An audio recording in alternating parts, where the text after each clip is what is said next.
ಇವತ್ತು ನಾವು ಮಹಾಭಾರತದ ಇನ್ನೊಂದು ಮುಖ್ಯ ಪಾತ್ರ ಶಂತನು ಇವನ ಬಗ್ಗೆ ಸ್ವಲ್ಪ ನೋಡೋಣ. ಶಂತನು ಅಂತಂದರೆ ಈ ಶಾಬ್ದಿಕವಾದ ಅರ್ಥ ಶಮಿಸುವ ಗುಣವುಳ್ಳವನು ಅಂತ. ಅವನಿಗೊಂದು ವಿಶೇಷ ಇತ್ತಂತೆ. ಅವನನ್ನು ಮುಟ್ಟಿದರೆ ವೃದ್ಧರಾಗಿದ್ದವರು ಮತ್ತು ಯೌವನವನ್ನು ಪಡೆಯುತ್ತಾ ಇದ್ದರು. ಅವರಲ್ಲಿ ರೋಗಬಾಧೆ ಇದ್ದರೆ ಅದು ನಿವಾರಣೆ ಆಗ್ತಿತ್ತು, ಶಮಿಸಲ್ಪಡ್ತಿತ್ತು. ಹೀಗಾಗಿ ಶಂತನು. ಇನ್ನೊಂದು ಹೇಳಿಕೆ ಏನು ಅಂತಂದರೆ, ಕುಲವು ಕ್ಷಯಿಸ್ತಾ ಇದ್ದ ಕಾಲಕ್ಕೆ, ಶಾಂತವಾಗ್ತಾ ಇದ್ದ ಕಾಲಕ್ಕೆ, ಮುಗಿದು ಹೋಗ್ತದೆ ಅನ್ನೋ ಕಾಲಕ್ಕೆ ಹುಟ್ಟಿದವನಾದ್ದರಿಂದ ಶಂತನು ಅಂತ ಕರೆದರು ಅಂತ ಇದು ಹಿನ್ನೆಲೆ. ಈ ಶಂತನು ಪ್ರತೀಪ ಮಹಾರಾಜನ ಮಗ, ಚಂದ್ರವಂಶೀಯ. ಇವನಿಗೆ ಹುಟ್ಟಲೇಬೇಕಾದ ಒಂದು ಹಿನ್ನೆಲೆ ಹುಟ್ಟುವುದಕ್ಕೆ ಮೊದಲೇ ಸಿದ್ಧವಾಗಿತ್ತು. ಅದು ಏನು ಅಂತಂದರೆ, ಒಂದು ಪ್ರಾಚೀನ ಕಾಲದ ಒಂದು ಕಥನ. ಒಮ್ಮೆ ಬ್ರಹ್ಮಸಭೆಯಲ್ಲಿ ಸೂರ್ಯವಂಶದ ಮಹಾಭಿಷ ಎಂಬ ಅರಸ ಹೋಗಿದ್ದ. ಅಲ್ಲಿ ಗಂಗಾದೇವಿ, ನಾವೀಗ ಗಂಗಾ ನದಿ ಅಂತ ಏನು ಹೇಳ್ತೇವೋ ಆ ನದಿಯ ಸ್ತ್ರೀರೂಪ ಇವಳು ಇದ್ಲು. ಅವರು ಪರಸ್ಪರ ಮೋಹಿಸಿದರು. ಇದನ್ನು ಗಮನಿಸಿದ ಬ್ರಹ್ಮ, ನೀವು ಭೂಮಿಯಲ್ಲಿ ಹುಟ್ಟಿ ಅಂತ ಶಾಪ ಕೊಟ್ಟ. ಇದು ಒಂದು ಕಥನ. ಹೀಗಾಗಿ ಅವರು ಮತ್ತೆ ಭೂಮಿಯಲ್ಲಿ ಕಾಣಿಸಿಕೊಳ್ಳಬೇಕಾದ ಒಂದು ಅನಿವಾರ್ಯತೆ ಸೃಷ್ಟಿಯಾಗಿತ್ತು. ಹಾಗಾಗಿ ಪ್ರತೀಪ ಮಹಾರಾಜ, ಈ ಶಂತನುವಿನ ತಂದೆ, ಇವನು ಒಂದು ಸಲ ನದಿ ತೀರದಲ್ಲಿ ಧ್ಯಾನಾಸಕ್ತನಾಗಿ ಕುಳಿತಿದ್ದಾಗ ಹುಟ್ಟಲೇಬೇಕಾದ ಈ ಗಂಗೆ ಅಲ್ಲಿ ಕಾಣಿಸಿಕೊಂಡು ಮಹಾಭಿಷನ ಬಲದ ತೊಡೆಯ ಮೇಲೆ ಹೋಗಿ ಕೂತು, ನಾನು ನಿನ್ನನ್ನು ಮದುವೆ ಆಗಲಿಕ್ಕೆ ಬಯಸ್ತೇನೆ. ಆಗ ಪ್ರತೀಪ ಮಹಾರಾಜ ಹೇಳಿದ, ಇಲ್ಲ, ಇದು ಸಾಧ್ಯ ಇಲ್ಲ. ಯಾಕಂದರೆ ನೀನು ಕುಳಿತ ಸ್ಥಳ ಸೊಸೆ ಅಥವಾ ಮಗಳು ಕೂತುಕೊಳ್ಳುವ ಸ್ಥಳ. ನೀನು ಎಡಭಾಗದ ತೊಡೆಯ ಮೇಲೆ ಕೂತಿದ್ದರೆ ಆಗ್ತಿತ್ತು. ಹಾಗಾಗಿ ನೀನು ನನ್ನನ್ನು ಮದುವೆ ಆಗುವುದಲ್ಲ, ನನ್ನ ಮಗನನ್ನು ಮದುವೆ ಆಗ. ಹೀಗೆ ಆ ಪ್ರಕರಣದಲ್ಲಿ ಗಂಗೆ ಪ್ರತೀಪನನ್ನು ಮದುವೆ ಆಗುವುದಿಲ್ಲ. ಆದರೆ ಶಂತನು, ಮಹಾಭಿಷನಾಗಿದ್ದ ಶಂತನು ಮತ್ತೆ ಪ್ರತೀಪನ ಮಗನಾಗಿ ಹುಟ್ಟಿ ಬಂದವ ಗಂಗೆಯನ್ನು ಮದುವೆ ಆಗಲೇಬೇಕಾಗಿತ್ತು. ಯಾಕೆ ಬೇಕಿತ್ತು ಅಂದರೆ ಅದಕ್ಕೆ ಇನ್ನೊಂದು ಹಿನ್ನೆಲೆ ಇದೆ. ಈ ಪುರಾಣದಲ್ಲಿ ಹೆಚ್ಚಿನ ಘಟನೆಗಳು, ಕಥನಗಳು ಇನ್ಯಾವುದರ ಜೊತೆಯಲ್ಲಿಯೋ ಒಂದು ಕೊಂಡಿಯಾಗಿ, ಇನ್ಯಾವುದರದ್ದೋ ಪರಿಣಾಮವಾಗಿ ಅಥವಾ ಇನ್ಯಾವುದಕ್ಕೋ ಕಾರಣವಾಗಿ ಸಂಭವಿಸುವುದನ್ನು ನಾವು ಕಾಣ್ತೇವೆ. ಇನ್ನೊಂದು ಪ್ರಕರಣ ಏನು ಅಂತಂದರೆ, ವಸುಗಳು, ಅಷ್ಟವಸುಗಳು, 8 ಮಂದಿ ವಸುಗಳು ಒಂದು ಸಲ ವಸಿಷ್ಠರ ಹೋಮಧೇನುವನ್ನು ಬಯಸಿದರು. ಅದನ್ನು ಸೆಳೆಯುವುದಕ್ಕೆ ಮುಂದಾದರು. ಆಗ ವಸಿಷ್ಠರು ಅವರಿಗೂ ಶಾಪ ಕೊಟ್ಟರು, ನೀವು ಭೂಮಿಯಲ್ಲಿ ಹುಟ್ಟಿ. ಅಂದರೆ ನಾವೆಲ್ಲ ಈ ಭೂಮಿಯಲ್ಲಿ ಭಾಳ ಸುಖವಾಗಿ ಸಂತೋಷವಾಗಿದ್ದೇವೆ ಅಂತ ತಿಳಿತೇವೆ. ಆದರೆ ದೇವಲೋಕದವರಿಗೆ ಭೂಮಿಯಲ್ಲಿ ಹುಟ್ಟುವುದು ಅಂದರೆ ಒಂದು ದೊಡ್ಡ ಶಾಪ, ಅದು ಒಂದು ದೊಡ್ಡ ಶಿಕ್ಷೆ. ಅದು ಈ ವಸುಗಳು ಭೂಮಿಯಲ್ಲಿ ಹುಟ್ಟಬೇಕಲ್ಲ. ಅದರಲ್ಲಿಯೂ ದ್ಯು ಎನ್ನುವ ಒಬ್ಬ ವಸು ಈ ಹೋಮಧೇನುವನ್ನು ಹೆಚ್ಚು ತನ್ನ ಪತ್ನಿಯ ಅಪೇಕ್ಷೆಯನ್ನು ಈಡೇರಿಸುವುದಕ್ಕೆ ಹೆಚ್ಚು ಬಲಾತ್ಕಾರದಿಂದ ಒಯ್ದವ. ಇವನಿಗೆ ದೀರ್ಘಾವಧಿ ಬದುಕುವ ಶಾಪವೂ ಉಂಟು.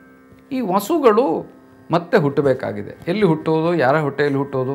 ಆ ಕಾಲದಲ್ಲಿ ಬ್ರಹ್ಮನ ಸಭೆಯಿಂದ ಶಪಿತಳಾದ ಗಂಗೆ ಬರ್ತಾ ಇದ್ದವಳು ಇವರಿಗೆ ಭೇಟಿಯಾಗ್ತಾಳೆ. ಇವರು ವಸುಗಳು ಹೇಳ್ತಾಳೆ, ಅಮ್ಮ, ನೀನು ನಮ್ಮ ತಾಯಿಯಾಗಿ ನಮ್ಮನ್ನು ಆದಷ್ಟು ಬೇಗ ನಮ್ಮ ಮೂಲ ನೆಲೆಗೆ ಹಿಂದಿರುಗಿಸಬೇಕು. ಗಂಗೆ ಅದಕ್ಕೆ ಒಪ್ಪುತ್ತಾಳೆ. ಹೀಗೆ 2-3 ಹಿನ್ನೆಲೆ ಇಟ್ಟುಕೊಂಡು ಈ ಗಂಗೆ ಮತ್ತು ಮಹಾಭಿಷ ಇಲ್ಲಿ ಮತ್ತೊಮ್ಮೆ ದಾಂಪತ್ಯವನ್ನು ನಡೆಸುವ ಸನ್ನಿವೇಶ ನಿರ್ಮಾಣ ಆಗ್ತದೆ. ಅದು ಹೇಗೆ ಅಂದರೆ, ಶಂತನು ಒಂದು ಸಲ ಕಾಡಿಗೆ ಬೇಟೆಯ ಉದ್ದೇಶಕ್ಕೂ ಇನ್ನೇನೋ ಹೋಗ್ತಾನೆ. ಈ ಶಂತನು ಅಂತಂದರೆ ಸಾಮಾನ್ಯ ಅಂತ ತಿಳ್ಕೊಳ್ಬೇಡಿ. ಇವನು ಚಕ್ರವರ್ತಿಯಾಗಿದ್ದ.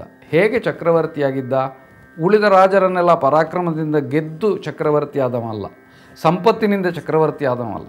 ಇವನು ಅನುಸರಿಸ್ತಾ ಇದ್ದ ಈ ಧರ್ಮಕ್ಕೆ ಉಳಿದ ರಾಜರೆಲ್ಲ ತಲೆಬಾಗಿ ಗೌರವದಿಂದ ಅವನನ್ನು ಚಕ್ರವರ್ತಿ ಎಂದು ಒಪ್ಪಿಕೊಂಡಿದ್ದರು. ಇಂತಹ ಯೋಗ್ಯತೆ ಇದ್ದವನು ಈ ಶಂತನು. ಇವನು ಬೇಟೆಗೆ ಹೋಗ್ತಾನೆ. ಬೇಟೆಗೆ ಹೋದಾಗ ಅಲ್ಲಿ ಗಂಗೆಯನ್ನು ನೋಡ್ತಾನೆ. ಪರಸ್ಪರ ಇಷ್ಟಪಡ್ತಾನೆ. ಹೇಳ್ತಾನೆ, ನನ್ನನ್ನು ಮದುವೆ ಆಗು. ನಿನ್ನನ್ನು ಮದುವೆ ಆಗೋದಿಲ್ಲ ನಾನು. ಇಲ್ಲ, ಮದುವೆ ಆಗಬೇಕು. ಹಾಗಿದ್ರೆ ನಿಬಂಧನೆ ಉಂಟು. ಏನು ನಿಬಂಧನೆ? ನಾನು ಮಾಡುವ ಯಾವ ಕಾರ್ಯವನ್ನು ನೀವು ಪ್ರಶ್ನಿಸಕೂಡದು. ಇದು ನಿಬಂಧನೆ. ಸಹಜವಾಗಿಯೇ ಈ ಪ್ರಣಯದ ಉತ್ಸಾಹದಲ್ಲಿ ಶಂತನು ಅದಕ್ಕೆ ಸಮ್ಮತಿಸ್ತಾನೆ. ನೀನು ಮಾಡಿದ್ದನ್ನು ನಾನು ಒಪ್ಪುತ್ತೇನೆ, ಪ್ರಶ್ನಿಸುವುದಿಲ್ಲ ಅಂತ ಅರಮನೆಗೆ ಕರ್ಕೊಂಡು ಬರ್ತಾನೆ. ಅರಮನೆಗೆ ಕರ್ಕೊಂಡು ಬಂದು ಗಂಗೆ ಮಕ್ಕಳನ್ನು ಪ್ರಸವಿಸ್ತಾಳೆ. ಒಬ್ಬ ಮಗ ಹುಟ್ಟಿದ, ಅವನು ತಕ್ಕೊಂಡು ಹೋಗಿ ಗಂಗಾ ಪ್ರವಾಹಕ್ಕೆ ಹಾಕಿದ್ಲು. ಶಂತನುವಿಗೆ ಆಶ್ಚರ್ಯ ಆಯಿತು, ತಡೀಲಿಲ್ಲ. ತಡೆದರೆ ನಿಬಂಧನೆ, ಇವಳು ಬಿಟ್ಟು ಹೋಗ್ತಾಳೆ. ಎರಡನೇ ಮಗ, ಮೂರನೇ ಮಗ, 7 ಮಂದಿ ಮಕ್ಕಳನ್ನು ಗಂಗೆಯಲ್ಲಿ ಮುಳುಗಿಸಿದ್ಲು. ಯಾರು? ಗಂಗೆ. 8ನೇ ಮಗುವಿಗಾಗುವ ಅಂದರೆ ದ್ಯು ಎನ್ನುವವನು ಈ 8ನೇ ಮಗುವಾಗಿ ಹುಟ್ಟುತ್ತಾ ಇದ್ದಾನೆ. ಹುಟ್ಟುವಾಗ ಇವಳು ಮಗುವನ್ನು ಇನ್ನೇನು ಗಂಗೆಯಲ್ಲಿ ಎಸೆಯಬೇಕು ಅನ್ನೋಗ ಶಂತನು ತಡಿತಾನೆ, ಕೂಡೋದು ನನ್ನ ಮಗ, ಮುಳುಗಿಸಲಿಕ್ಕೆ ನಾ ಬಿಡುವುದಿಲ್ಲ. ಸರಿ, ಮಗ ನಿನಗೆ ಉಳಿಯುತ್ತಾನೆ, ಆದರೆ ನಾನು ನಿನ್ನ ಜೊತೆಯಲ್ಲಿ ಉಳಿಯುವುದಿಲ್ಲ, ವಚನಭಂಗ ಮಾಡಿದ್ದೆ ಅಂತ ಅವಳು ಬಿಟ್ಟೋಗ್ತಾಳೆ. ಹಾಗೆ ಹುಟ್ಟಿದವನು ದೇವವ್ರತ, ಅಂದರೆ ಭೀಷ್ಮ ಮಹಾಭಾರತದ ಮತ್ತೊಂದು ನಿರ್ಣಾಯಕ ಪಾತ್ರ. ಹೀಗೆ ಈ ಶಂತನು ದೇವವ್ರತನನ್ನು ಮಗನಾಗಿ ಪಡೆದವ. ದೇವವ್ರತ ಬೆಳೀತಾ ಬರಬೇಕಾದ್ರೆ ಶಂತನುವಿನ ಜೀವನದಲ್ಲಿ ಇನ್ನೊಂದು ಪರಿವರ್ತನೆ ಆಗ್ತದೆ. ಕೆಲವು ಕಾಲ ಕಳೆದ ಮೇಲೆ, ಇವನು ವಯಸ್ಕನಾಗ್ತಾ ಇದ್ದ ಕಾಲದಲ್ಲಿ ಮತ್ತೊಮ್ಮೆ ಶಂತನು ಅರಣ್ಯಕ್ಕೆ ಹೋಗ್ತಾನೆ.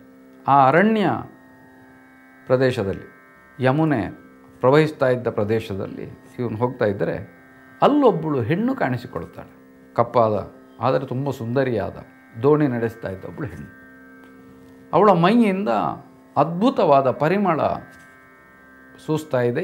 ಈ ಪರಿಮಳದಿಂದ ಆಕೃಷ್ಟನಾಗಿ ಅವಳನ್ನು ಮಾತಾಡಿಸ್ತಾನೆ. ನೀನು ಯಾರು, ಏನು, ನನ್ನನ್ನು ಮದುವೆ ಆಗು. ಅವಳು ಹೇಳ್ತಾಳೆ, ನಾನು ನನ್ನಷ್ಟಕ್ಕೆ ಮದುವೆ ಆಗಲಿಕ್ಕೆ ಆಗೋದಿಲ್ಲ, ನನ್ನ ತಂದೆಯನ್ನು ಕೇಳು. ಅವಳ ತಂದೆ ಅಂಬಿಕರ ದೊರೆ ಕಂಧರ ಅಥವಾ ದಾಶರಾಜ.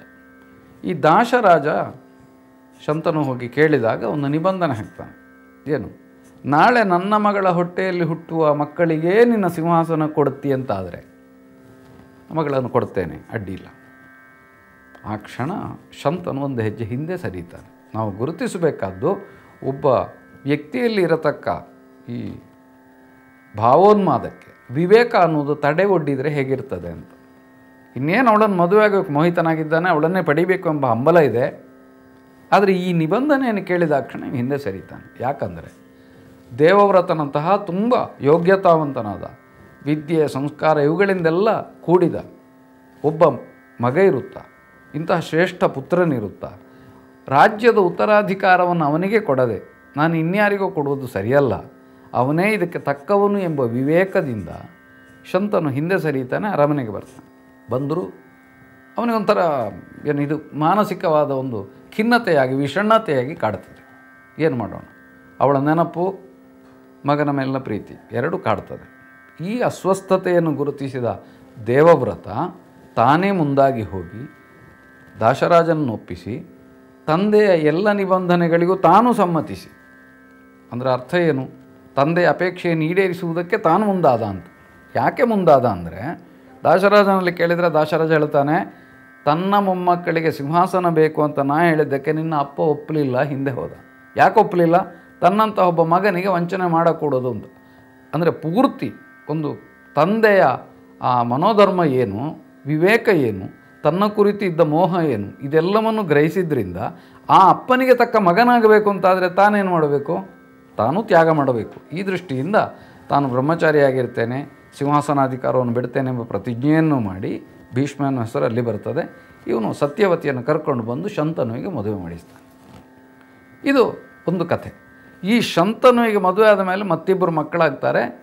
ಕಾಲಕ್ರಮೇಣ ಶಂತನು ತೀರಿ ಹೋಗ್ತಾನೆ. ಅಂದರೆ ಅಲ್ಲಿಗೆ ಮಹಾಭಿಷ ಪಡೆದ ಶಾಪ ಇತ್ಯರ್ಥ ಆಗ್ತದೆ. ಆದರೆ ಶಂತನುವಾಗಿಯೂ ಮಾಡಿದ ಕೆಲಸಗಳೇನಿವೆ ಅದು ಮುಂದಿನ ಇಡೀ ಮಹಾಭಾರತದಲ್ಲಿ ಅಲ್ಲಲ್ಲಿ ಫಲವನ್ನು ಕೊಡ್ತಾ ಹೋಗ್ತದೆ. ಒಂದು ಸೂಕ್ಷ್ಮ ಗಮನಿಸಬೇಕು. ಇವನು ಮಗನಿಗೆ ಒಂದು ವರವನ್ನು ಕೊಟ್ಟ, ದೇವವ್ರತನಿಗೆ. ಇಷ್ಟು ತ್ಯಾಗ ಮಾಡಿದ್ಯಲ್ಲಪ್ಪ, ಸಂತೋಷ ಆಯಿತು.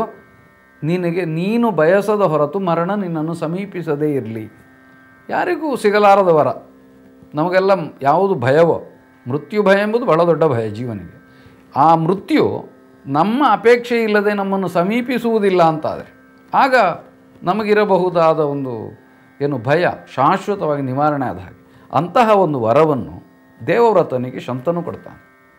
ಆ ವರದ ಪರಿಣಾಮ ಈ ಒಂದು ರೀತಿ ಚಿರಂಜೀವಿತ್ವ ದೇವವ್ರತನಿಗೆ ಬಂದದ್ರಿಂದ ಅದು ಮತ್ತೆ ಹೇಗೆಲ್ಲ ಫಲಿತಾಂಶವನ್ನು ಕೊಟ್ಟಿತು, ಪರಿಣಾಮವನ್ನು ಉಂಟು ಮಾಡಿತು, ಇದು ಮಹಾಭಾರತ ಕಥನದಲ್ಲಿ ಅಲ್ಲಲ್ಲಿ ಅದನ್ನು ಪ್ರಭಾವಿಸಿದ್ದನ್ನು ನಾವು ಕಾಣ್ತೇವೆ. ಹೀಗೆ ಪ್ರಾರಂಭಿಕ ಹಂತದಲ್ಲಿ ಒಂದು ಪಾತ್ರವಾದರೂ, ಒಂದು ಧಾರ್ಮಿಕವಾದ ಒಂದು ಚಕ್ರವರ್ತಿತ್ವದ ಹಿನ್ನೆಲೆಯುಳ್ಳ ಪಾತ್ರವಾದರೂ, ತಾನು ಬಹುಕಾಲ ಈ ಮಹಾಭಾರತದ ಕಥನದಲ್ಲಿ ಇಲ್ಲದೇ ಹೋದರೂ ಉದ್ದಕ್ಕೂ ಪ್ರಭಾವಿಸಿದ ಒಂದು ಪಾತ್ರವಾಗಿ ಶಂತನು ನಮ್ಮ ನೆನಪಿನಲ್ಲಿ ಉಳಿಯುತ್ತಾನೆ. ಶಾಶ್ವತವಾಗಿ ಇರ್ತಾನೆ.